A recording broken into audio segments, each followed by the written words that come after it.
لیکن جو انسان اس اسلام یعنی مسلمان کے گھر میں پیدا تو ہوا اور اس نے قرآن کریم کو نہیں پڑھا، تو اس نے پھر کیا کیا؟ اس کی قدر نہیں کی، اپنے اسلام یعنی مسلمان ہونے کا اس نے فائدہ ہی نہیں اٹھایا۔ آپ یقین جانیے کہ جو ایک مسلمان کی زندگی ہوتی ہے، اس کی اپنی زندگی میں اپنا تجربہ میں آپ لوگوں کو بتا رہی ہوں کہ ایک مسلمان کی زندگی میں اگر اس نے 2 کام نہیں کیے، سمجھ لیجیے بالکل مجھے تو لگتا ہے بالکل بیکار ہے یہ زندگی۔ اگر استطاعت ہے، صحت ہے، توفیق ہے، تو اس کو بیت اللہ کی زیارت ضرور کرنی چاہیے، یعنی کہ اللہ کا گھر ضرور دیکھنا چاہیے۔ اور دوسری چیز سب سے بڑی جو نعمت ہے کہ اس قرآن مجید کو اس کو سمجھ کر ضرور پڑھنا چاہیے۔ قرآن مجید کو تلاوت تو ہم سب کرتے ہیں، قرآن مجید کی تلاوت بچپنے سے بٹھال دیا جاتا ہے، حافظ قرآن بچے بن جاتے ہیں۔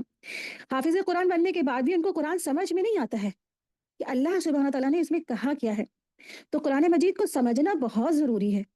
اور جب تک قرآن مجید ہم سمجھیں گے نہیں، ہم نہیں جان سکتے کہ ہمارے دنیا میں آنے کا مقصد آخر ہے کیا، اور اللہ سبحانہ تعالیٰ ہم سے کیا چاہتا ہے۔ اللہ کی معرفت نہیں ہو سکتی ہے، اللہ کی پہچان نہیں ہو سکتی ہے، اور اللہ کو اگر ہم پہچاننا چاہتے ہیں، اپنے خالقی کائنات کو ہم پہچاننا چاہتے ہیں، تو اس قرآن کریم کو ہمیں سمجھ کر پڑھنا ہوگا، اور ہماری جو نیت بھی ہونی چاہیے وہ بھی خالص ہونی چاہیے کہ ہم اس لیے پڑھیں کہ ہم اس پر عمل کریں گے اور اس کو لوگوں تک پہنچائیں گے۔ تو بنی اسرائیل کو جو نعمتیں ملی تھی وہ ان کو بیٹھے مٹھائی مل گئی تھی، انہیں کوئی محنت نہیں کرنی پڑی تھی نا، اسی لیے انہوں نے اس کی قدر نہیں کی۔ تو مسلمان گھرانے کے لوگ بھی جو بیٹھے بٹھائے ان کو اسلام مل جاتا ہے، تو ان کو جو نعمتیں ملتی ہیں اس کو بھی پھر وہ قدر نہیں کرتے ہیں، کبھی قرآن سمجھ کے نہیں پڑھتے ہیں۔ ذرا پوچھے ان لوگوں سے جو کنورٹ ہوئے، جو اسلام لائے، کیسے کیسے انہوں نے جنگیں لڑی نا، کیسے کیسے جہاد کیے۔ خود ہمارے سامنے صحابہ کی مثال موجود ہے، مصعب بن عمیر تھے کہ ان کی والدہ ان کے لیے فورن کنٹری سے ان کے لیے خوشبو منگاتی تھیں، بہترین ان کی ڈریس آتی تھی، بہت رئیس گھرانے کے مکہ کے بہترین اونچے اونچے گھرانوں میں سے تھے مصعب بن عمیر۔ لیکن جب وہ اسلام لائے تو کیسے ان کی آزمائش ہوئی کہ ان کے چچا نے کہا مصعب تمہارا جو والد ہے نا وہ بھی تو مشرک ہے نا، چلو اتارو اس مشرک کے سارے کپڑے۔ کہیں گے جی چچا میں اتار کے سب کچھ دے دیتا ہوں، سارے کے سارے سب کچھ کپڑے اتار کے انہوں نے دے دیے مصعب بن عمیر۔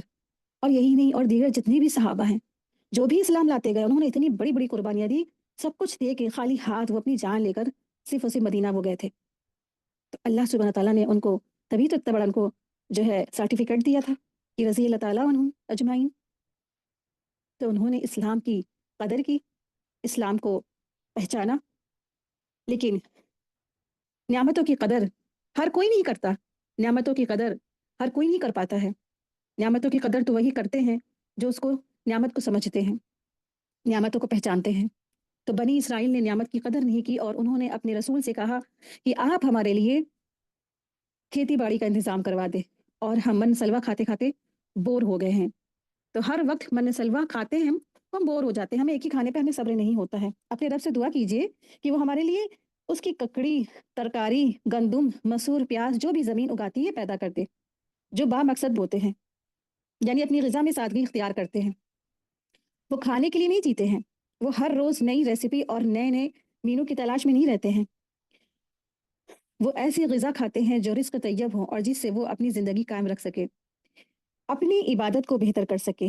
یعنی کہ جو لوگ با مقصد ہوتے ہیں، جن کا ایک خاص مقصد ہوتا ہے، تو وہ اپنی زندگی اس طرح گزارتے ہیں کہ کھانے پینا ہی ان کی زندگی کا مقصد نہیں ہوتا ہے، وہ کھانے کے لیے نہیں جیتے ہیں، وہ ڈیلی اپنے روز اٹھ کے پلاننگ نہیں کرتے ہیں کہ آج ہمارے دن بھر کی ریسیپی میں کیا ہوگا، دن بھر کی مینو میں کیا ہوگا، ہم کون کون سی ریسیپی بنائیں گے۔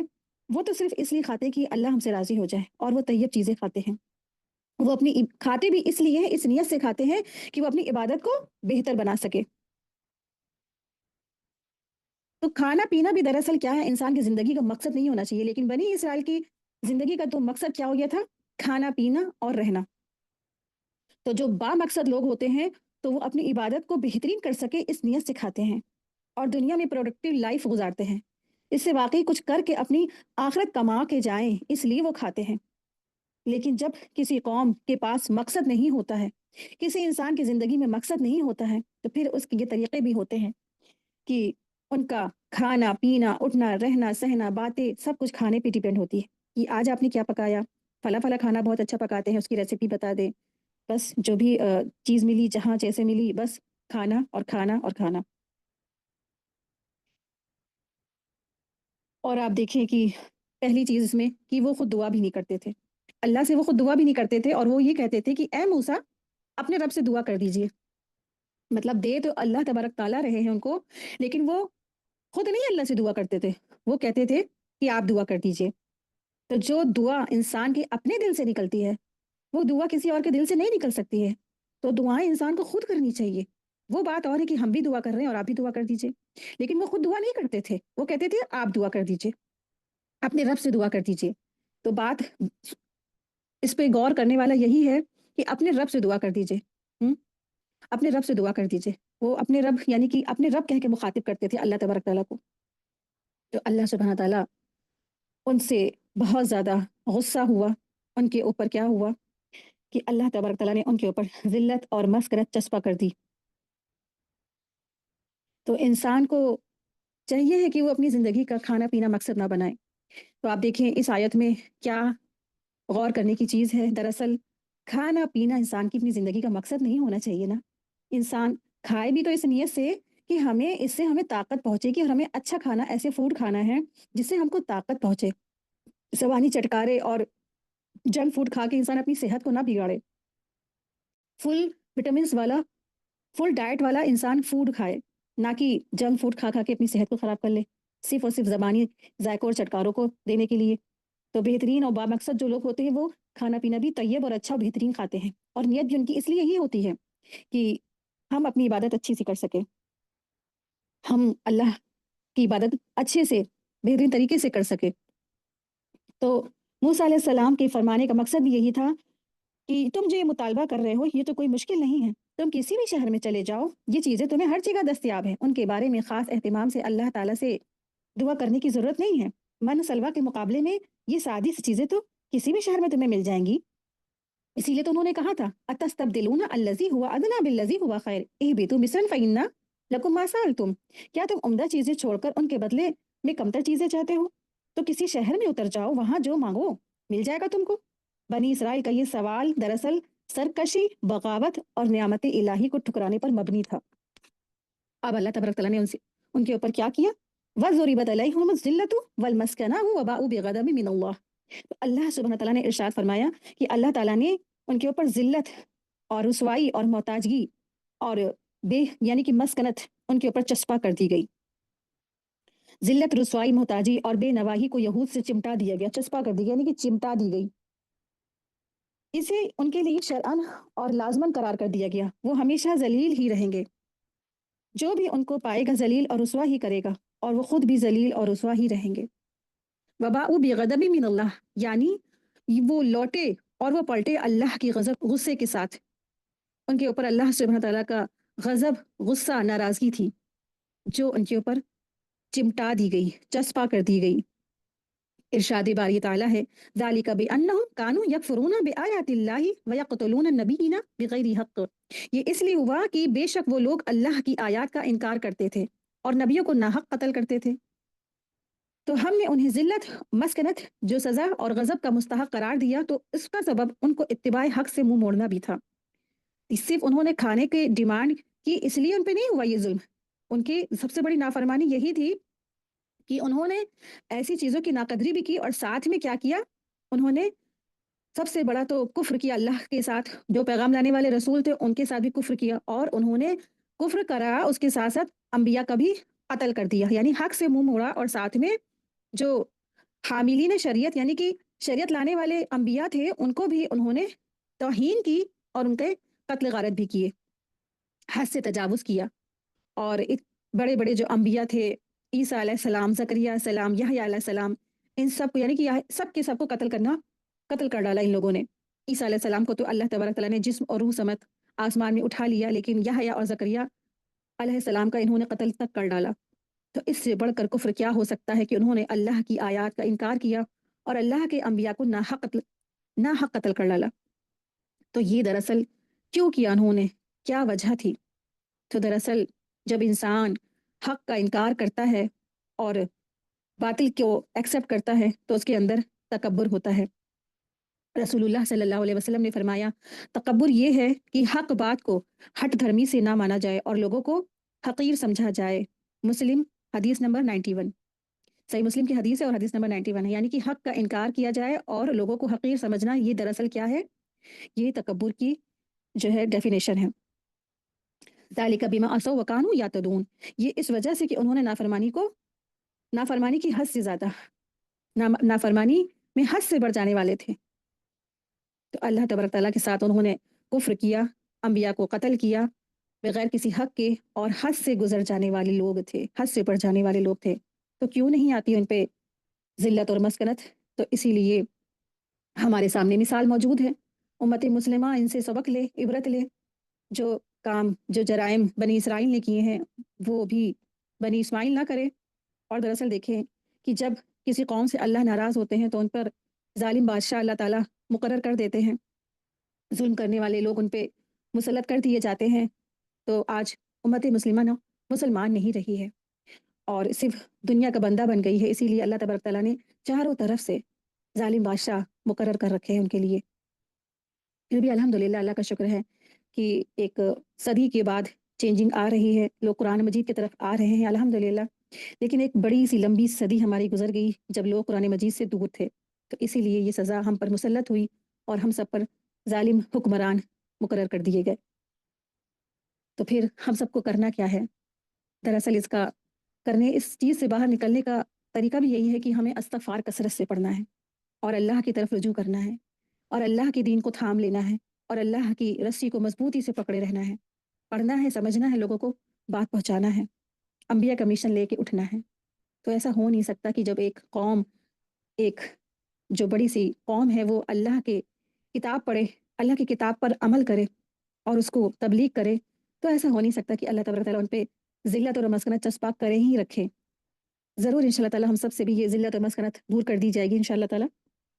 آیت 62، ان الذین آمنوا والذین ہادوا والنصارى والصابئین من آمن باللہ والیوم الآخر وعمل صالحا فلہم اجرہم عند ربہم ولا خوف علیہم ولا ہم یحزنون، بے شک جو لوگ ایمان لائے اور جو یہودی عیسائی یا صابی ہوئے ان میں سے جو بھی اللہ پر اور یوم آخرت پر ایمان لایا اور نیک عمل کیے تو ان کا اجر ان کے رب کے پاس ہے، تو نہ انہیں کوئی خوف ہوگا اور نہ وہ غمگین ہوں گے۔ یہاں پر جو پچھلی امتیں ہیں یعنی یہود یا نصارہ یا صابئین، اب اللہ سبحانہ تعالیٰ ان سب کو مخاطب کر کے فرما رہے ہیں کہ پچھلی امتوں میں سے جن لوگوں نے ایمان و عمل صالح اور نیکی و اطاعت کی راہ کو اختیار کیا تو انہیں بہت اچھا صلہ ملے گا، اور قیامت تک یہی اصول رہے گا، یعنی کہ اسی طرح کا یہ اصول رہے گا۔ اسی اصول کے مطابق جو شخص یعنی کہ رسول اکرم نبی کریم صلی اللہ علیہ وسلم کی پیروی کرے گا تو اسے ابدی سعادت و کامرانی نصیب ہوگی، مستقبل میں بھی انہیں نہ کوئی خوف ہوگا اور نہ کوئی غم ہوگا، اور نہ ماضی کے بارے میں انہیں کوئی بھی ملال ہوگا، یعنی کہ نہ فیوچر میں کوئی غم ہوگا اور نہ پاسٹ کے بارے میں انہیں کوئی ملال ہوگا۔ ارشاد باری تعالیٰ ہے، الا ان اولیاء اللہ لا خوف علیہم ولا هم یحزنون، سورہ یونس آیت 62 میں آتا ہے، آگاہ رہو بے شک جو اللہ کے دوست ہیں ان کو نہ تو کچھ خوف ہوگا اور نہ وہ غمگین ہوں گے۔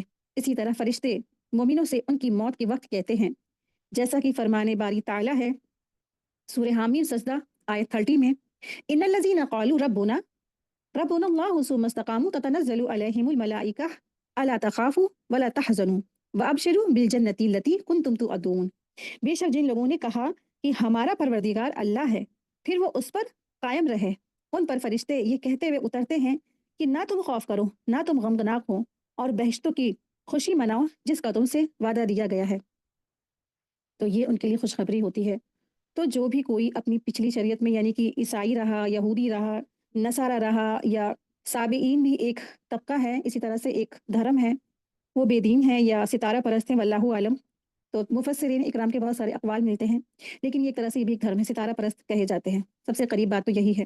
تو اسی طرح سے یہ بھی جیسے یہود نصارہ ہے ویسے صابئین بھی ایک دھرم ہے، یہ آگ کی پوجا کرنے والے ہیں۔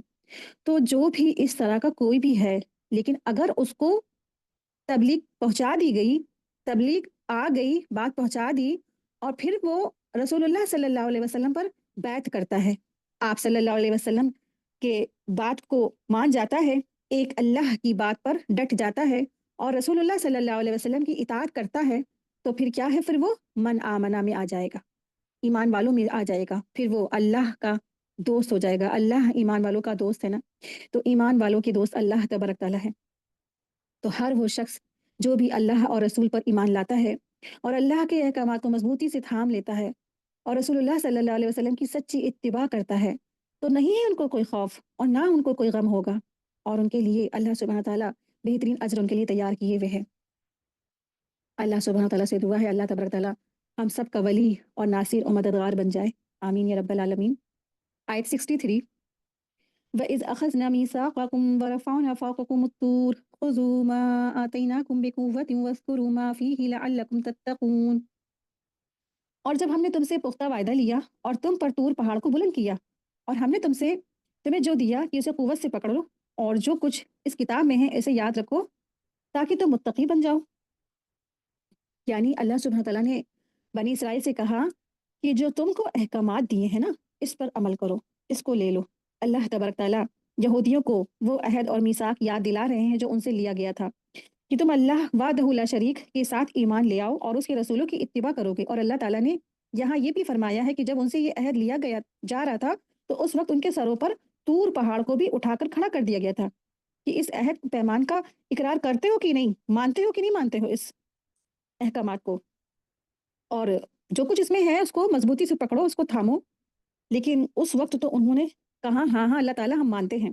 تو اس کی ڈیٹیل سورہ آراف آیت نمبر 171 میں بھی آئی ہے. اور جب ہم نے ان کے سروں پر پہاڑ کو اٹھا کھڑا کیا گویا وہ سائبانوں کی طرح سے تھے, تو انہوں نے خیال کیا کہ یقیناً وہ ان پر گر رہا ہے. تو ہم نے کہا اس تورات پہ جو بھی ہم نے دی ہے تم کو زور سے پکڑ لو, اور جو کچھ اس میں لکھا ہے اسے یاد رکھو تاکہ تم بچ سکو. تو انہوں نے کہا ہاں اللہ تعالیٰ ہم مانتے ہیں, ہم مانیں گے آپ کی بات کو, آپ کے احکامات کو. تو مضبوطی سے پکڑنے سے مراد کیا ہے؟ بقوتن ما آتیناکم بقوتن, اس سے مراد یہ کہ مضبوطی سے پکڑو, یعنی کہ جو کتاب تم کو دی گئی اس کے احکامات کو بھی مضبوط سے پکڑ لو. ہر جو بات کہی جا رہی ہے اس کو مانو, اور جن اوامر اور کو کہا جا رہا ہے کرنے کو ان کو کرو, اور جن نواہی یعنی کہ جو کام نہیں کرنے کو کہے گئے ہیں ان سے تم بچ جاؤ. تو اس وقت جب انہوں نے سوچا کہ اب جیسے یہ چھت ہے نا, یہ اب ہم پہ لگتا ہے یہ گری جائے گی, ہم اس پہ دبی جائیں گے, تو انہوں نے بھی اس وقت کہا کہ ہاں اللہ تبارک تعالیٰ ہم مانتے ہیں سب آپ کے احکامات. لیکن جب ان سے وہ پہاڑ الگ کر دیا گیا تو سب کے سب پھر اس وعدے سے مڑ گئے, اس وعدے سے ہٹ گئے. تو طور یہاں پہ مراد اس سے پہاڑ ہے. تو اس سے پھر کیا پتہ چلتا ہے, بنی اسرائیل ہر موقع پر اللہ کی بات کا انکار کرتے تھے, اللہ سے کیے ہوئے وعدے اور عہد کو توڑ دیتے تھے. یہ جب نافرمانیاں کر رہے تھے تو اللہ سبحانہ تعالیٰ نے ایک وارننگ کے طور پر طور پہاڑ کو زمین سے اٹھا کر ان کے سروں پر چھت کی طرح سے مسلط کر دیا تھا, مانو کہ بس ابھی بس گری جائے گا. اور اس وقت وہ ڈر کے مارے اللہ کی ہر بات کو انہوں نے کہا ہم مانتے ہیں, ہم مانیں گے اللہ تبارک تعالیٰ. لیکن پھر کیا ہوا, انہوں نے اس چیز کو اس وقت کہا ہم مان لیں گے, لیکن اس کے بعد جیسے ہی طور پہاڑ اللہ تعالیٰ نے ان کے سروں سے ہٹا دیا, وہ سب کے سب اس احکامات اس وعدے سے پھر گئے. ثم تولیتم آیت 64. ثم تولیتم من بعد ذلك فلولا فضل الله عليكم ورحمته لكنتم من الخاسرین.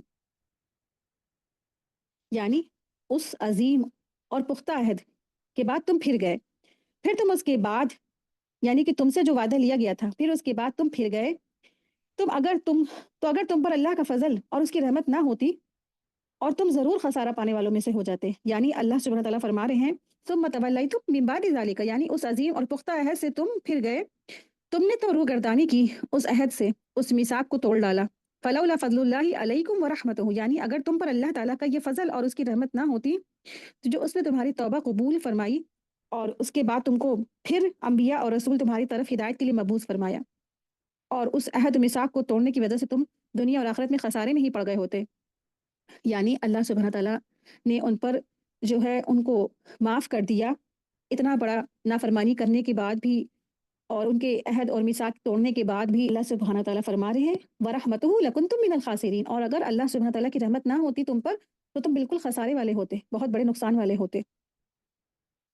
آیت 65. وَلَقَدْ عَلِمْتُمُ الَّذِينَ اعْتَدَوْا مِنْكُمْ فِي السَّبْتِ فَقُلْنَا لَهُمْ قِرَدَةً خَاسِئِينَ, اور یقیناً تمہیں ان لوگوں کا علم ہے جنہوں نے تم میں سے ہفتے کے دن میں زیادتی کی تو ہم نے ان سے کہا کہ تم ذلیل بندر ہو جاؤ.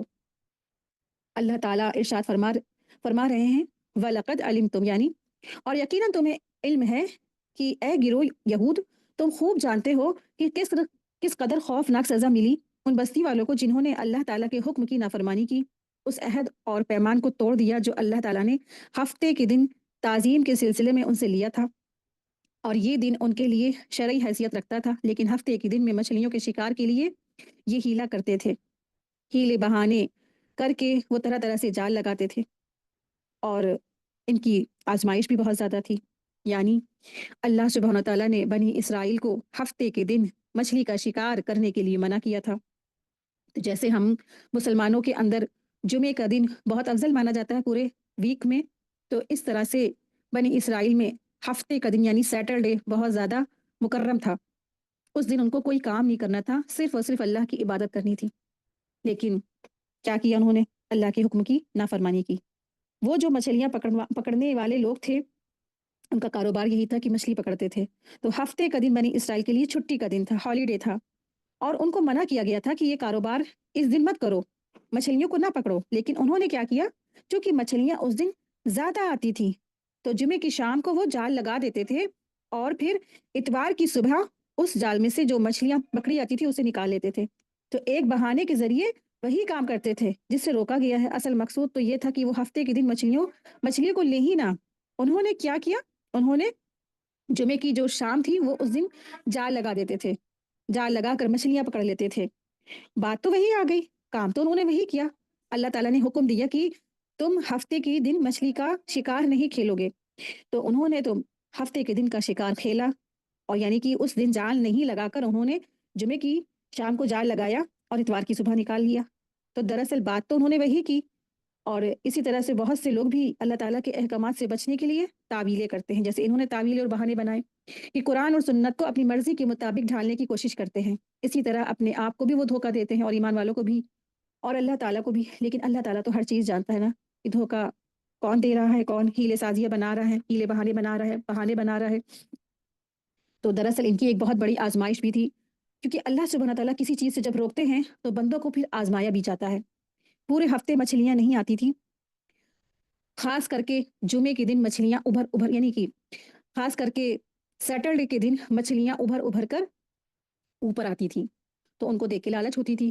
تو پھر انہوں نے کیا کیا؟ جمعے کی شام کو انہوں نے جال لگایا، اور پھر اتوار کی صبح جا کے وہ جال نکال لیا۔ جو شکار تھا وہ تھا تو ہفتے کے دن کا نا، تو آزمائش بھی ان کی وہی تھی۔ تو اللہ سبحانہ تعالیٰ جب کسی بندے کو کسی کام سے روکتے ہیں اور اس کی ویکنس ہوتی ہے، پھر اس کو اسی سے آزمایا بھی جاتا ہے۔ تو اسی لیے تو اپنے نفس کی آزمائش سے بھی اللہ سے بچنے کی دعا کرنا چاہیے کہ اللہ تعالیٰ ہمیں نفس کی آزمائش سے بچا لیجیے، نفس امارہ کی جو حکم ہے اس کے نفس امارہ کے شر سے اللہ ہم کو بچا لے۔ اللہ تبارک تعالیٰ ہم سب کو نفس امارہ کے شر سے بچا لے۔ جو نفس ہوتا ہے انسان کا، وہ برائی کا حکم دیتا ہے، نفس امارہ برائی کا حکم دینے والا ہے۔ تو بنی اسرائیل اپنے نفس امارہ کے شر سے نہیں بچ سکے، اور انہوں نے سیٹرڈے کا شکار حاصل کیا۔ پھر اس کی وجہ سے اللہ سبحانہ تعالیٰ نے ان سب کو ایک بہت بڑی سزا دی۔ فَقُلْنَا لَهُمْ كُونُوا قِرَدَةً خَاسِئِينَ، تو کہا ہم نے ہو جاؤ سب کے سب بندر، یعنی ظاہری شکل کے اعتبار سے بندر انسانوں کے ساتھ سب سے زیادہ مشابہت رکھتے ہیں، لیکن حقیقت میں تو یہ انسان نہیں ہے۔ اور جو بندر ہم سب جانتے ہیں وہ دراصل وہ بندر نہیں ہے۔